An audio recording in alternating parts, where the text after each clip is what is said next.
ආපහුන ජීවිතේට යන්න හිතෙන්නේ නැහැ. ඔයාලා දන්නවද දවසට මාළු කිලෝ ලක්ෂ 3.5කට වැඩිය හුවමාරු වෙන ස්ථානයක් ගැන? ඉන්ට්‍රෝ එකේ තිබ්බ විදිහට අද අපි විසිට් කරන්න යන්නේ පෑලියගොඩ මධ්‍යම මත්ස්‍ය වෙළඳ සංකීර්ණය.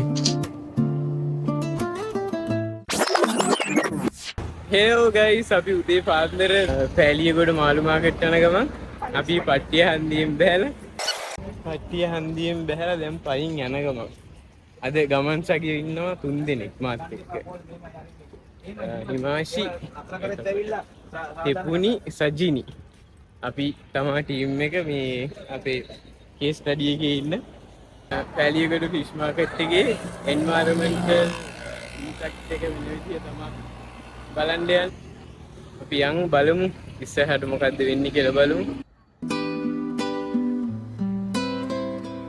ඉතින් ඔයාලා දැනටමත් දන්නවා අපි අද යන්නේ කොහෙද කියලා.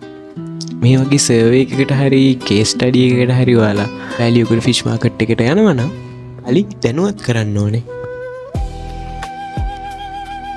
එහින සර්ලට කතා කරලා දිනයක් වෙන් කරගෙන තමයි අපි මේ ගමන ආවේ. ඉතින් හෙමින් කයියෙකුත් ගගහ වටපිටාවේ ලස්සනත් බල අපි 7 දෙනා පෑලියගොඩ ෆිෂ් මාකට් එකට යන්න පිටත් වුණා.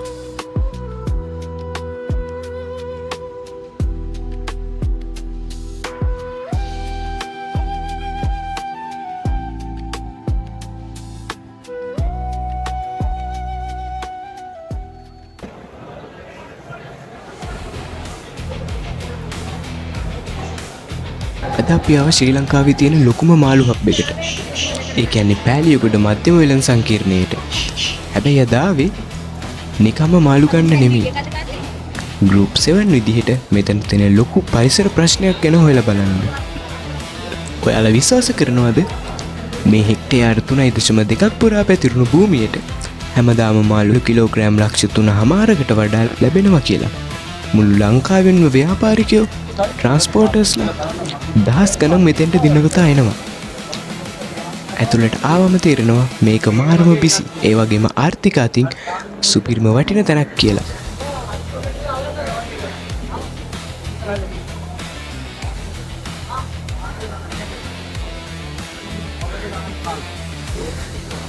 ඉන්න අපි එතන ඉන්න ව්‍යාපාරිකයෝ වෙලෙන්දෝ ඒ වගේම පාරිභෝගිකයොත් එක්ක කතා කළා මේ ෆිෂ් මාකට් එක ගැන, එයාලගේ කාර්යභාරය, එතකොට එයාලා දකින විදිහට එයාලගේ අදහස්.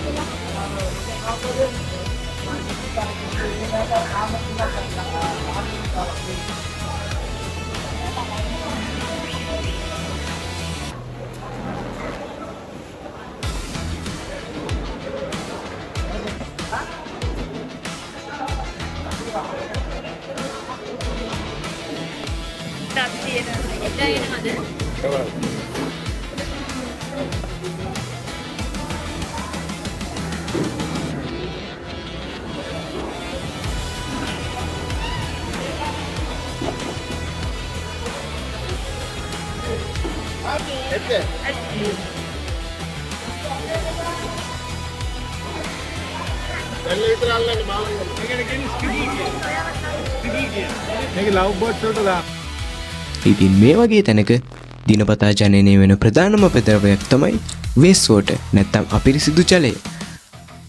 මාළුලේ, කොරපොතු, තෙල් සහ හොදන්න ගන්න ඩිටර්ජන්ට් කලවම් වුණු වතුර ලීටර් දහස් ගණනක් හැමදාම මෙතනින් පිට වෙනවා. ඇත්තටම මේ වෙළඳ සංකීර්ණයේ වේස්ට් වෝටර් ට්‍රීට්මන්ට් එකක්, ඒ කියන්නේ ජල පිරිපහදු පද්ධතියක් ස්ථාපනය කරලා තියෙනවා. ඉතින් ඒක විසිට් කරන්නත් එක්ක තමයි අපි මෙතෙන්ට ආවේ.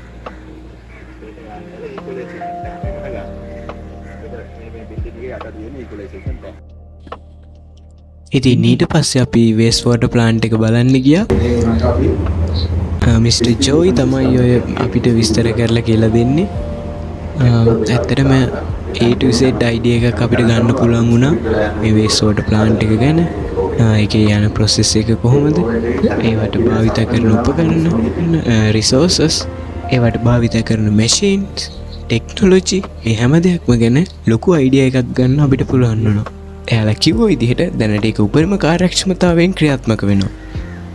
ඒ වගේම වේස්ට් වෝටර් ලීටර් දහස් ගණනක් ඒකෙන් පිරිසිදු කරලා නැවතත් එයාලා ප්‍රයෝජනයට ගන්නවා. භාවිත ගැන කතා කළොත් ඇත්තරම මෙයාලා බිම් සේදීම වගේ කටයුතු සඳහා වෙනම නල මාර්ගයක් ඔස්සේ භාවිතයට ගන්නවා. එසේ නොවුනා නම් අපිරිසුදු ජලය අවට පරිසරයට සහ කැලණි ගඟට එකතු වීමෙන් ලොකු පාරිසරික හානියක් වගේම දරාගන්න බැරි දුගතක් එනවා. ඉතින් අපි මේ ප්‍රශ්නය ගැන නිකම්ම කියන්නේ නැතුව අපි මේක විද්‍යාත්මකව හොයන්න තීරණය කළා. අපි මෙතන ඉන්න මුදලාලියලා පාරිභෝගිකයෝ වගේම අවට පදිංචිකරුවන් 75 දෙනෙක්ගෙන් ප්‍රශ්න අහලා තත් එකතු කරා. PHI මහත්තුරුන්ගෙන් තොරතුරු ගත්තා. අපේ බලාපොරොත්තු මේ ජල පිරිපහදුකරණයේ අඩුපාඩු සහ ජල සාම්පල ලංකාවේ මධ්‍යම පරිසර අධිකාරිය සහ සෞඛ්‍ය ප්‍රමිතීන්ට අනුව විශ්ලේෂණය කරලා මේ ජල දූෂණය අවම කරන්න පුළුවන් සාර්ථක තිරසාර විසඳුම් යෝජනා කරන එක. ඉතින් පෑලියගොඩ මාළු මාකට් එක කියන්නේ අපේ රටේ ආර්ථිකයට වගේම අපේ රටේ ආර්ථිකයට නැතුවම බැරි තැනක්. ඒක රැකගන්න එක වගේම මෙතන පරිසරය පිරිසිදුව තියාගන්න එකත් අපේ වගකීමක්. ඉතින් මේ වීඩියෝ එක ගැන ඔයාලට මොකද හිතෙන්නේ?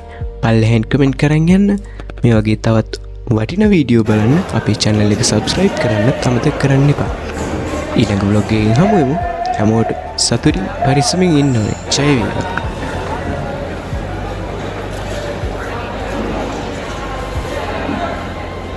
ආපහු නම් ජීවිතේ යන්න හිතෙන්නේ නැහැ. දැක්ිලා කොහොම වෙලා ආවේ මම නම්. පුඩින් ගියා. වැඩක් නැහැ. සජිනී ඉන්නෙත් නෑ. හැබැයි මරු කේස් ස්ටඩියට thank you madam මේ වගේ එකක් අපිට දෙන්නට. මේක දාපුවාම මැඩම් බැරි වෙලා හරි බැලුවොත් මැඩම්. මෙහෙමයි ඉතින් අපි ගියා අපි බැලුවා ලස්සනට. මාළු ඔක්කොම බැලුවා. ඔලු වෙනම තිබ්බ ගලවලා ගොඩ ආසාවක් ආවා මාළු මාළු අපේ ටිකල් ගියා. දැන් යාග මාළු කඩයි. නෑ නෑ මේ ළමයි ළඟ පර්ෆියුම් තිබිලා මේ නාලයි. ෆිල්ම් ගහලා ස්මද කරලා ගත්තේ නට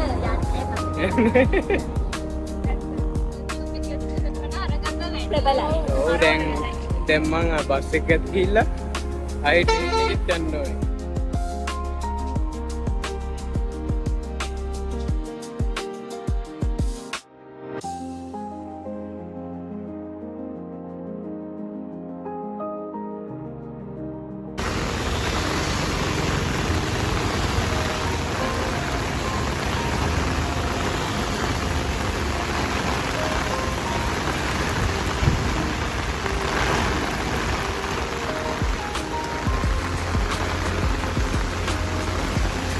අපි ළමයි කන්න PNS එකට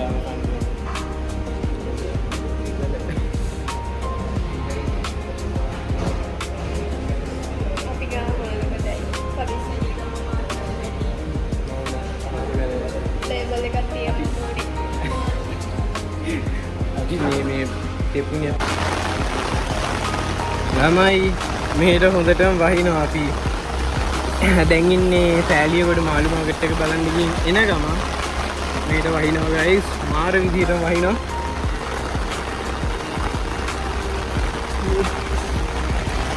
හොඳටම වහින ගමන් ඉන්නේ මගේ ටීම් එකේ අනිත් 3 දෙනා. ඉස්සරහ යනවා මම වල වීඩියෝ එකක් ගන්න. ඉතින් ගමන ගැන කිව්වොත් මේක ආතල් අපි අවුවට වේරුණා වැස්සට දෙමුණා. මැරිච්ච මාළුත් බැලුවා. පණ තියෙන මාළුත් බැලුවා. ලස්සනයි. දවස ගැන කිව්වොත් 100ට